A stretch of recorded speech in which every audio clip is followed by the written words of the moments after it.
40 বছর বেঁচে আছি।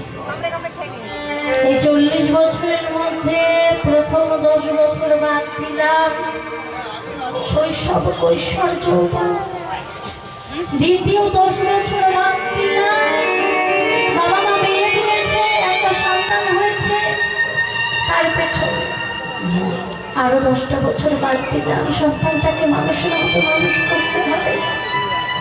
অনেক লোকের বসবাস এই এলাকায়, কিন্তু সংসারের জন্য অনেকেই আজকে হরিবাসরে আসতে পারে। ছেলে মেয়েকে ভালো করে মানুষ করতে হবে। কেটে গেল আরো 10টা বছর, রইল পরে মাত্র 10টা বছর। তার মধ্যে 5টা বছর বাদ নাতি নাতনি হয়েছে, তাকে নিয়ে খেলা করা, তাকে স্কুলে নিয়ে যাওয়া, হরিনাম করতে পারলাম না। আর রইল 5 বছর। দীর্ঘ 80 বছরের জীবনে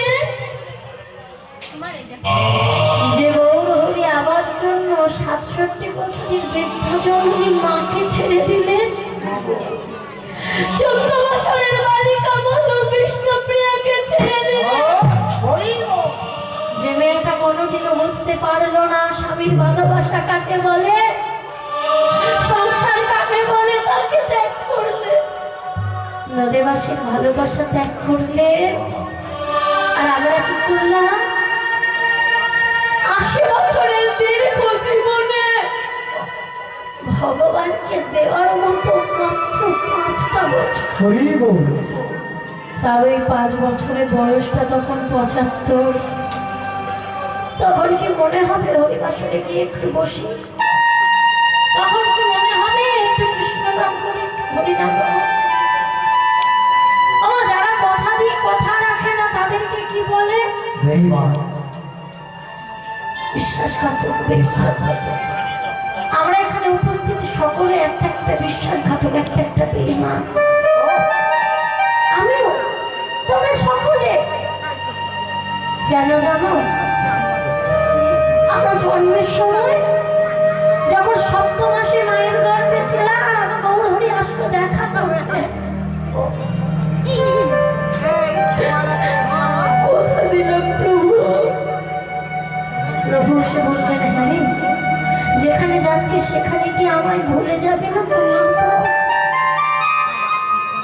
কথা দিচ্ছি তোমায় ভুলবো না। কথা কেউ রাখতে পেরেছি?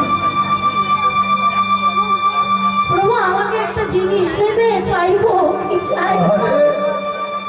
প্রভু আমাকে 2টো বাহু দেবে প্রভু।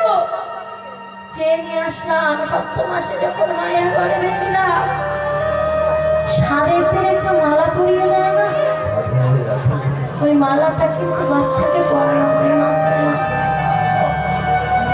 যেদিন গৌরহরি আসে বাবা গর্ভের মধ্যে, আমার কৃষ্ণচন্দ্র আসে, আমরা কি করি? সেই সাধের দিন কৃষ্ণ সেবায় লাগে না এমন বস্তু ভক্ষণ করছে। তাহলে কি প্রভু আসতে পারবে?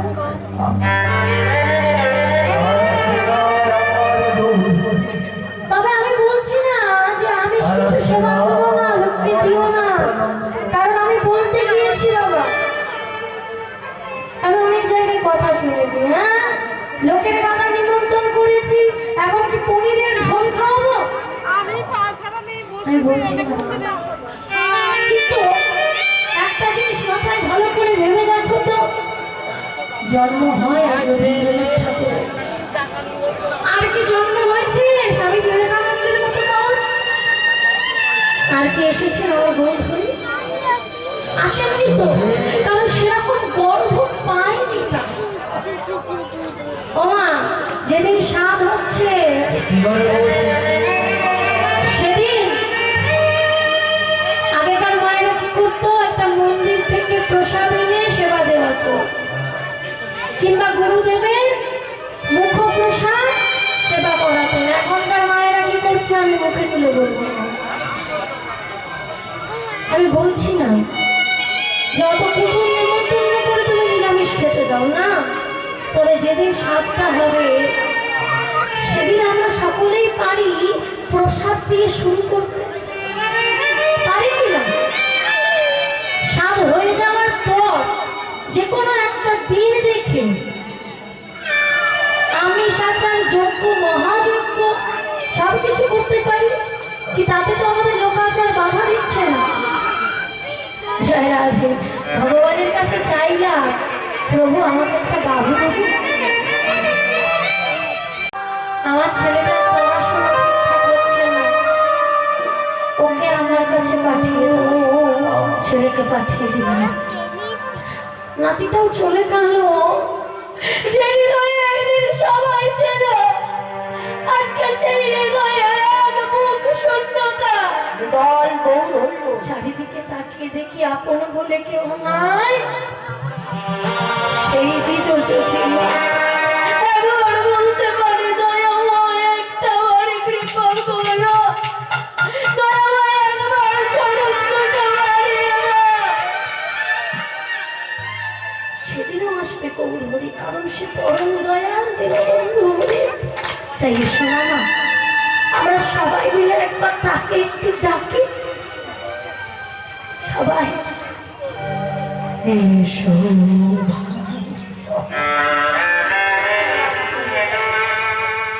নাম গান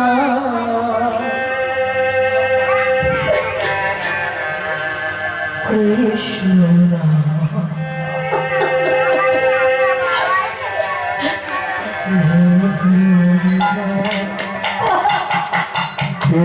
শুভ